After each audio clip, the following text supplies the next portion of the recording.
Hello guys, welcome back to my channel OFO friends. आज हम आए हैं स्टैच्यू ऑफ यूनिटी देखने, जो कि गुजरात में है। Statue of unity Sardar Vallabh भाई पटेल को एक श्रद्धांजलि है, एक ट्रिब्यूट है। जब हम यहाँ पे स्टैच्यू ऑफ यूनिटी देखने आते हैं तो स्टैच्यू ऑफ यूनिटी देखने के बाद हमें यहाँ पे एक लेज़र शो भी दिखाया जाता है, जो कि शाम को 7 बजे स्टार्ट होता है, यानी 7 PM को स्टार्ट होता है। जब हम स्टैच्यू ऑफ यूनिटी का टिकट बुक करते हैं तो हमें यहाँ पे डिफरेंट स्लॉट दिखाया जाता है। तो हमने 4 बजे से लेके 6 बजे तक का स्लॉट चूज़ किया और 7 बजे लेज़र शो स्टार्ट होने वाला था, तो हमें ज़्यादा वेट नहीं करना पड़ा। अगर आपको भी लेज़र शो देखना है तो आपको उसके अकॉर्डिंग ही स्लॉट चूज़ करना चाहिए, अदरवाइज़ आपको ज़्यादा वेट करना पड़ सकता है। The laser show tells the story of Sardar Patels life and his contribution to India। यह शो दिखाता है कि कैसे सरदार पटेल ने भारतीय राष्ट्रीय कांग्रेस के डिफरेंट गुटों को यूनाइट करने के लिए अथक प्रयास किया, हार्डवर्क किया। The show highlights Sardar Patel's role in the freedom struggle. After independence Sardar Patel ने भारत के first deputy prime minister and home minister के रूप में काम किया। तो गाइज, जैसा कि आप देख सकते हैं यहाँ पे सीट्स लगा हुआ है, यहीं से बैठ के हमें लेज़र शो देखना है। अभी ये पूरा सीट्स खाली है, बट कुछ टाइम बाद ये पूरा फुल हो जाएगा। तो अगर आपको यहाँ पे सीट पे बैठ के लेज़र शो देखना है तो आपको जल्दी आके अपना सीट पकड़ना होगा, अदरवाइज आपको पीछे का सीट मिलेगा या फिर खड़े होके लेज़र शो देखना पड़ेगा। गाइस, 7 बजने वाला है, कुछ ही मिनट्स बाकी है। एज यू कैन सी यहाँ पे पूरा सीट फुल हो चुका है। तो चलिए देखते हैं कि अब हमें कहाँ पे सीट मिलता है। मैं और मेरे फ्रेंड जा रहे हैं सीट ढूंढने। यहाँ पीछे साइड में कुछ सीट्स खाली दिख रहा है, तो चलिए हम यहीं पे बैठते हैं पीछे वाले सीट्स पे, और कुछ ही टाइम में यहाँ पे लेज़र शो स्टार्ट हो जाएगा। बस 2 मिनट और वेट करना है, उसके बाद लेज़र शो स्टार्ट हो जाएगा। So guys, finally laser show start हो गया, चलिए देखते हैं।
विनम्र किसान का बेटा था वो दृढ़ता का भंडार।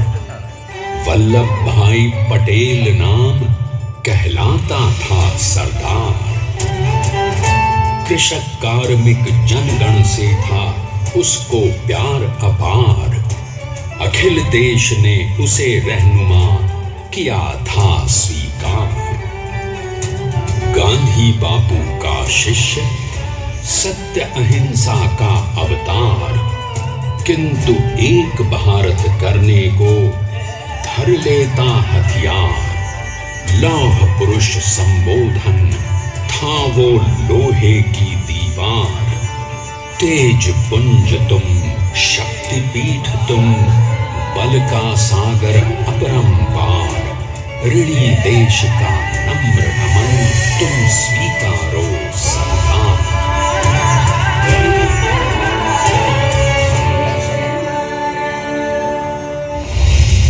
1857 में अंग्रेजों को ललकारने वाले पहले स्वतंत्रता संग्राम के एक सक्रिय सिपाही थे झवेर भाई पटेल।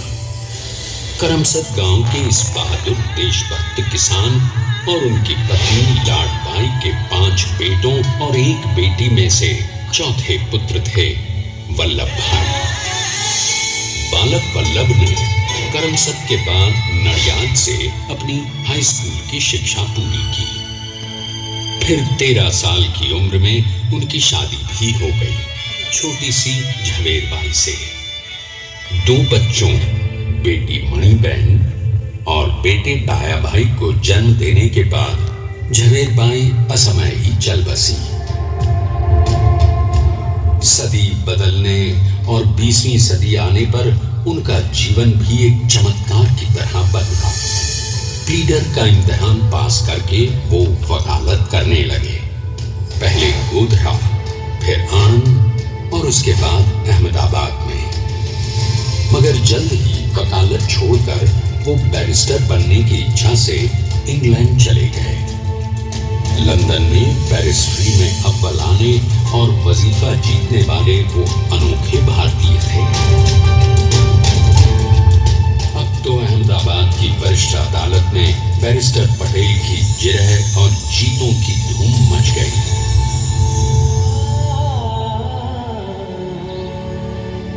तभी एक युग पुरुष ने वल्लभ भाई के जीवन की धारा ही बदल दी। दक्षिण अफ्रीका में सत्याग्रह के अहिंसक अस्त्र से गोरे शासकों को सबक सिखाकर भारत वापस आए बैरिस्टर मोहनदास करमचंद गांधी से मिलकर वल्लभ भाई ने अपने कुछ बरसों से सीखे विदेशी व्यवहार और संस्कार हमेशा के लिए त्याग दिए और अब वो अपने खेड़ा के किसानों को हक दिलाने के लिए बापू के साथ आंदोलन में कूद पड़े। अब उनके पैरों में जूते नहीं, गांव की धूल थी। हृदय में भारत भूमि की शस्य श्यामला धरती, मन में थे गांधी और मस्तिष्क में एक नए स्वतंत्र भारत का सपना।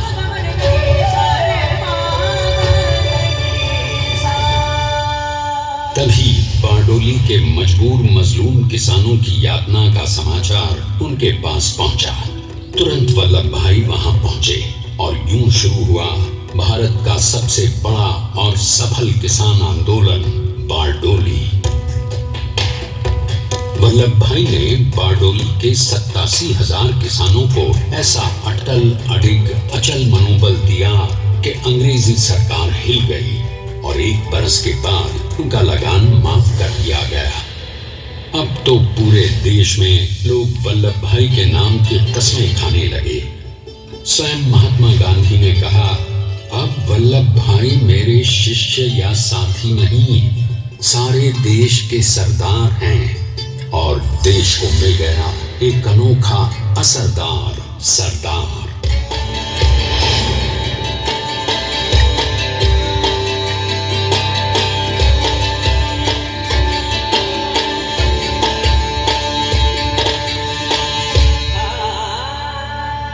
सरदार पटेल के नाम और देशभक्ति से अंग्रेज डर कर कांपने लगे। 1930 के नमक सत्याग्रह और दांडी कूच में वो बापू से भी पहले गिरफ्तार किए गए। तो सन 1932 में फिर उन्हें बापू के साथ ही जेल में 2 सालों के लिए डाल दिया गया। मगर आजादी के दीवानों को, स्वतंत्रता के परवानों को कौन गिरफ्तार कर पाया है?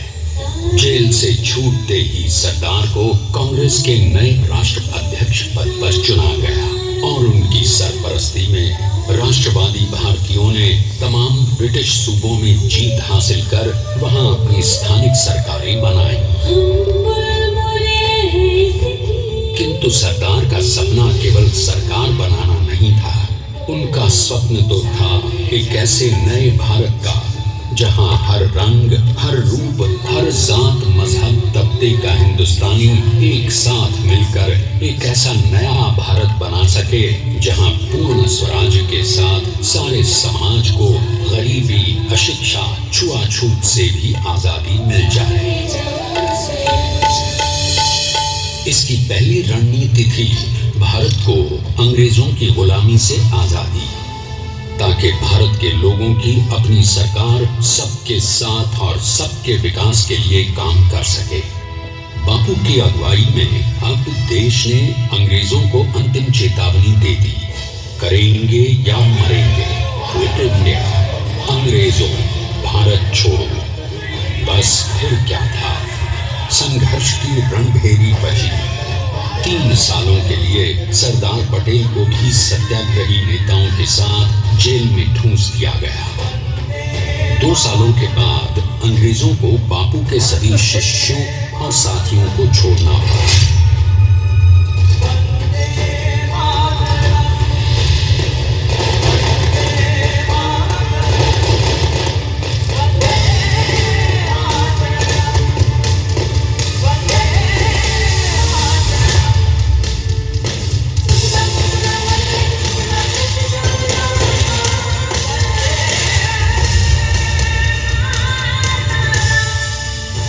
स्वतंत्रता के स्वप्न के सच होने के साथ अब सरदार पर कई एक नई जिम्मेदारियां थीं।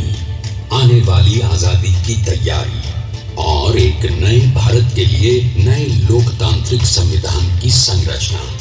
जैसा उनके साथी ने खुद कहा था, सरदार ने ही छैनी हथौड़ी लेकर एक नए भारत को उकेरा है।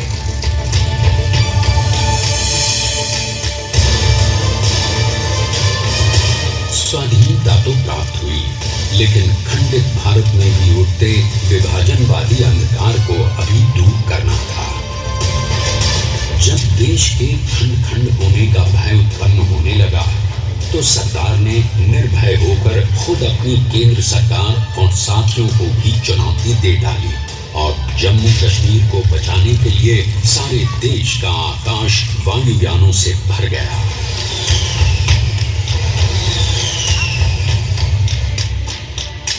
और फिर हैदराबाद और जूनागढ़ के भारत में विलयीकरण को पाकिस्तान से चुनौती मिली। सरदार चाहते थे कि देश की 1 इंच धरती अब और विभाजित नहीं होनी चाहिए। नए भारत को एक करने के लिए समझा बुझाकर, मना कर 565 रियासतों को सरदार ने अपनी सूझबूझ, सदाशयता, संबल से एक नए स्वतंत्र भारत का अभिन्न अंग बना लिया। हमारे इतिहास में अखंड भारत के पुरुषार्थ का ये एक महानतम अध्याय है। जैसा उन्होंने स्वयं कहा था, हमें नए धागों को पुराने ताने बाने में ऐसे पिरोना है कि एक दूसरे में गुंथ जाएं और बेहतरीन बनावट वाला एक नया भारत उभर कर सामने आ सके। अंततः अपने वज्र दृढ़ संकल्प से एक नया विराट विशाल एक भारत श्रेष्ठ भारत बनाकर दिखा ही दिया सरदार ने। संसार के सबसे बड़े प्रजातंत्र के शिल्पी को प्रणाम करने के लिए देश ने बनाया है ये समर्थ स्मारक। स्वाधीन भारत को समर्थ भारत में बदलने वाले सरदार पटेल को समर्पित प्रेरणा तीर्थ भी है। प्रधानमंत्री श्री नरेंद्र मोदी के नेतृत्व में बनी विश्व की इस विशालतम प्रतिमा के सामने आकर सारी दुनिया जैसे स्वयं ही नतमस्तक हो जाती है।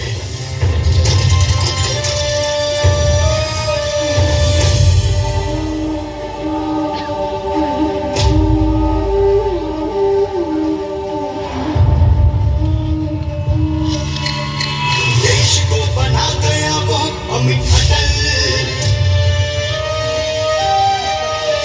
हरा सका उसे न कोई शत्रु दल। चट्टान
विशालकाय प्रतिमा का निर्माण कैसे हुआ।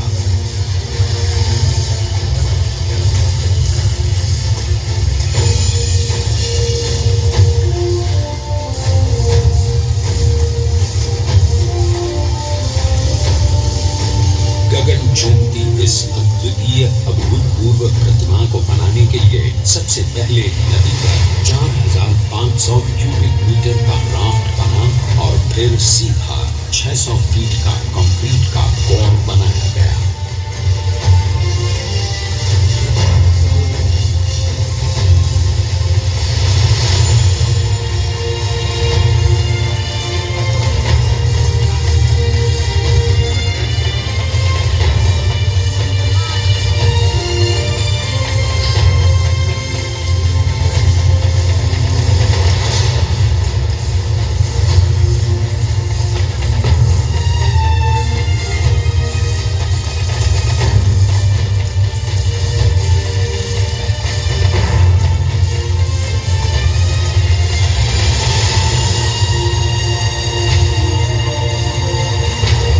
इस कंक्रीट कोर के साथ लगाया गया स्टील का फ्रेमवर्क।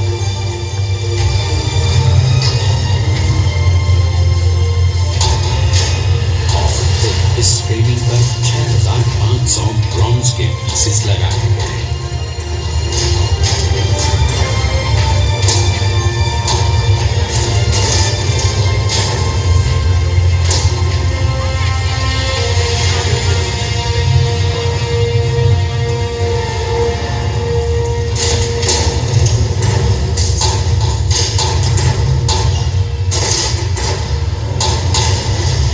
सोचिए कि 182 मीटर ऊंचे इस भव्याति भव्य स्मारक के निर्माण में कितना सामान और मेहनत लगी होगी। 70,000 metric ton cement, 18,500 metric ton reinforcement steel, 6,000 metric ton structural steel और 1,700 मेट्रिक टन ब्रॉन्ज।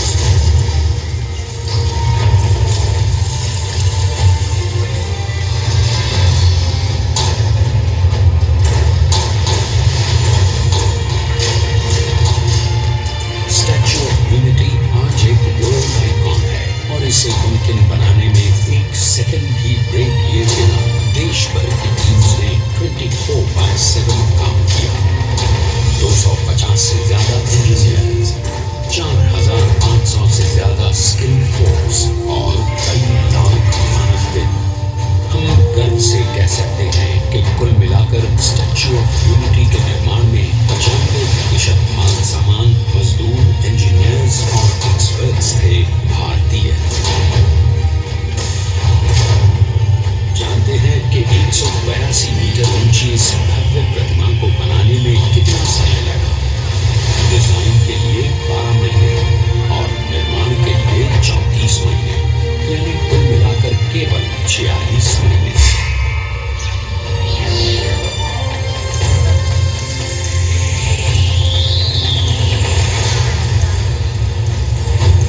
इसी तरह बनी देश के शिल्पकार की एक अनूठी अद्वितीय विशाल प्रतिमा, जो सिर्फ आज ही नहीं बल्कि आने वाले न जाने कितने सालों तक यूं ही चमचमाती रहेगी।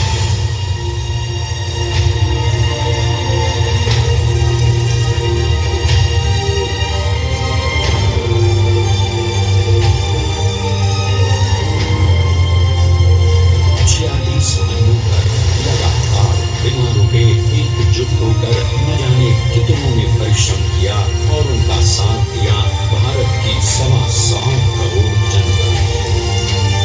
और तभी मुमकिन हो पाया एक ऐतिहासिक निर्माण जो आज कहलाता है भारत की नई पहचान। स्टैच्यू ऑफ यूनिटी, विश्व की सबसे ऊंची प्रतिमा।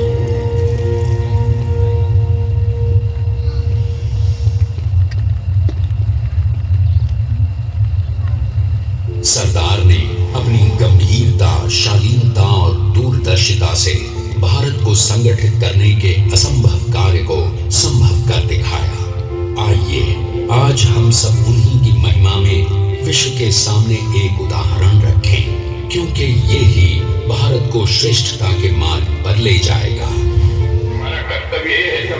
कर लेना चाहिए कि हमें हिंदुस्तान में जितने लोग हैं सबको मिल के भाई भाई की तरह के रहना है। स्टैच्यू ऑफ यूनिटी एकता की प्रतिमा और श्रेष्ठता का प्रतिबिंब है। एक पहल है इस अखंड भारत को श्रेष्ठ भारत बनाने के सपने को पूरा करने के लिए। एक पुकार है हम सबको एकजुट होने के लिए। एक आंदोलन है भारत को सबसे आगे ले जाने के लिए, श्रेष्ठ बनाने के लिए। आपके योगदान और विश्वास से ही बनेगा एक भारत श्रेष्ठ भारत। एकता का स्मारक है, एकता का संदेश है कि भाषा अनेक, भाव एक, राज्य अनेक, राष्ट्र एक, पंथ अनेक, लक्ष्य एक, बोली अनेक, स्वर एक, रंग अनेक, तिरंगा एक, समाज अनेक, भारत एक, रिवाज अनेक, संस्कार एक, योजना अनेक, मकसद एक, कार्य अनेक, संकल्प एक, राह अनेक, मंजिल एक, पहनावा अनेक, प्रतिभा एक, चेहरे अनेक, मुस्कान एक। ये एकता का संदेश लेकर के हम चले। और भाइयों बहनों, ये भारत की विशेषता है, विविधता में एकता। यही भारत की विशेषता है।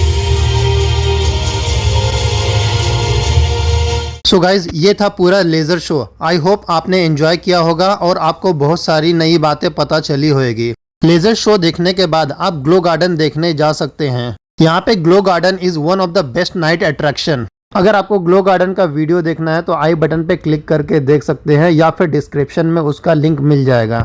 यहाँ पे स्टैच्यू ऑफ यूनिटी के पास में रिवर राफ्टिंग भी होता है, तो अगर आपको उसका पूरा जानकारी चाहिए तो उसका वीडियो हमारे चैनल पे मिल जाएगा, लिंक डिस्क्रिप्शन में मिल जाएगा, वहाँ से आप देख सकते हैं। और अगर आपको स्टैच्यू ऑफ यूनिटी का पूरा टूर वीडियो देखना है तो उसका लिंक भी हमारे डिस्क्रिप्शन में मिल जाएगा, वहाँ से आप देख सकते हैं। आई होप आपको यह वीडियो पसंद आया होगा। अगर आपको यह वीडियो पसंद आया तो हमारे वीडियोस को लाइक करें और हमारे चैनल को सब्सक्राइब करें। आप हमें इंस्टाग्राम पे भी फॉलो कर सकते हैं। मिलते हैं अगले वीडियो में। Thank you so much for watching.